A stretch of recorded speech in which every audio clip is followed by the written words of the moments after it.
Alors moi je suis Romain, je travaille à Trivial Compost qui est une scope de Besançon qui gère le biodéchet.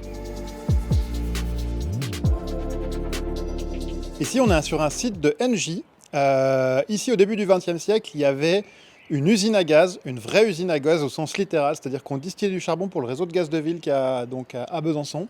Et Engie a eu la gentillesse de mettre à disposition ce terrain qui est inoccupé depuis plusieurs décennies. Et c'est un site qui est vraiment super parce qu'on a une très belle vue sur la citadelle derrière nous et aussi pour la cyclo-logistique puisqu'on a une voie verte le long du Doubs à ma droite et à ma gauche on a une départementale. Donc pour faire rupture de charge, pour venir ici avec ce type de seau qu'on collecte en centre-ville à vélo et repartir avec un camion une fois qu'on a massifié le déchet vers un site de traitement, eh ben, on a un accès facile en véhicule et on a un accès facile à vélo. Trivial Compost, c'est une scope, donc une société coopérative. On est tous un peu propriétaires de notre outil de travail. Et c'est une scope qui a émané d'une association qui s'est fondée à Besançon en 2010 autour de la question de l'écologie urbaine et qui s'est rapidement spécialisée sur la question des déchets et des biodéchets. Donc aujourd'hui, on a une partie de l'activité qui consiste à aider les gens à gérer leurs déchets dans leur copropriété avec des composteurs de copropriété. On a une partie qui consiste à louer des toilettes sèches. Je ne sais pas si on voit la caméra derrière, mais j'ai une cabine de toilette juste derrière moi. On fait aussi du conseil et de l'audit de gaspillage alimentaire dans la restauration collective. Et une grosse partie de notre activité aujourd'hui, c'est de collecter du biodéchet. Donc si vous avez des épluchures ou des restes alimentaires, on peut venir à vélo ou en camion sur différents types de volumes. Et on traite tout ce déchet en le transformant en compost chez un agriculteur à une dizaine de kilomètres d'ici. Donc on est sur une boucle locale et on est sur un circuit court parce que finalement nous on est le seul intermédiaire entre la cuisine et le champ. C'est beaucoup eux qui nous trouvent dernièrement, on est beaucoup sollicités donc c'est plutôt une bonne chose. Je pense qu'on a commencé à être identifié à Besançon. Après ça fait 5 ans qu'on collecte du biodéchet à vélo ici. Je pense que le vélo, ça aide à nous visibiliser aussi. Il y a un aspect, on voit des fois les gens qui se retournent dans la rue, ah tiens, c'est la remorque du compost. Donc peut-être qu'il y a pas mal de gens qui nous ont vus comme ça. Après, on a eu pas mal de bons relais de presse. Et puis on a été se présenter à des restaurants ou des activités qu'on a identifiées comme des gisements potentiels de biodéchets. Et on a souvent un intérêt pour ce qu'on fait. Donc on a trouvé assez rapidement notre clientèle comme ça.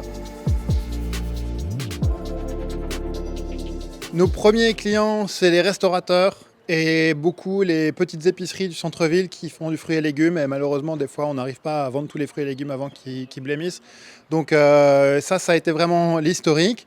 Et de plus en plus, on se tourne vers des plus gros producteurs avec par exemple des restaurations collectives, des collèges, des lycées. On collecte depuis assez récemment les sites municipaux, les écoles, les crèches et les bâtiments du CCS, donc des résidences autonomie. Et on a un deuxième marché public pour le Grand Besançon où on met des points d'apport volontaires mobiles, c'est-à-dire qu'on va mettre à disposition des poubelles avec un panneau d'affichage qui sont bien identifiés.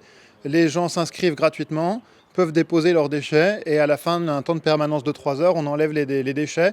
Donc le déchet reste jamais en ville où il pourrait créer incommodé par les odeurs, par les nuisibles qui pourraient être autour. Donc dans la journée, on dispose des bacs, on reprend les bacs, on emmène le déchet, on massifie ici et on va traiter en milieu agricole à Torp. Vous êtes combien aujourd'hui ? Aujourd'hui, on est 8 et on partage 6 équivalents temps plein parce que la quasi-totalité d'entre nous, on est sur des semaines de 4 jours. On a des idées, mais c'est facile d'avoir des idées.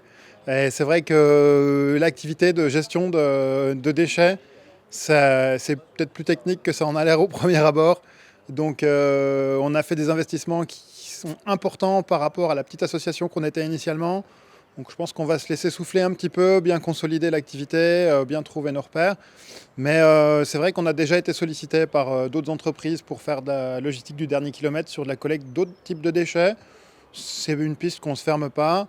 Et moi j'avais déjà identifié par le passé que le déchet cagette, il était très gênant pour les commerçants, c'est très volumineux. et c'est pas évident de s'en débarrasser facilement. Je pense que ça pourrait être intéressant de proposer ça aussi, mais ça fait des années qu'on y pense et pareil, c'est pas si facile que ça peut paraître de massifier ce type de déchets.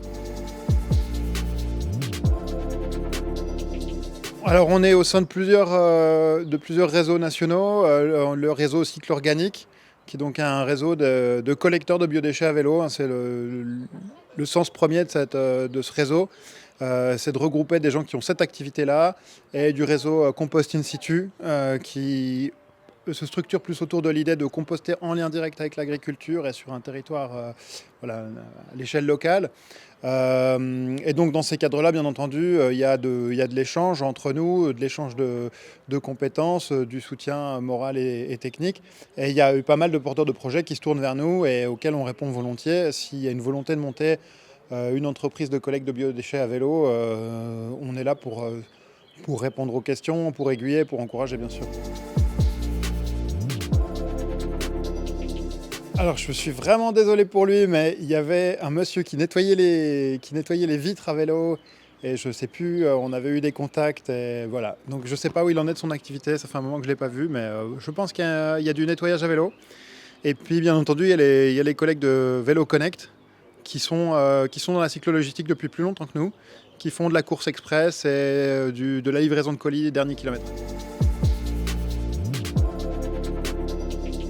Bah, du coup, comme j'étais lancé sur parler des confrères consoeurs qui ont lancé une entreprise Cosmo Cargo qui fait des vélos biporteurs légers, type Omnium, à partir de cadres de vélos de réemploi.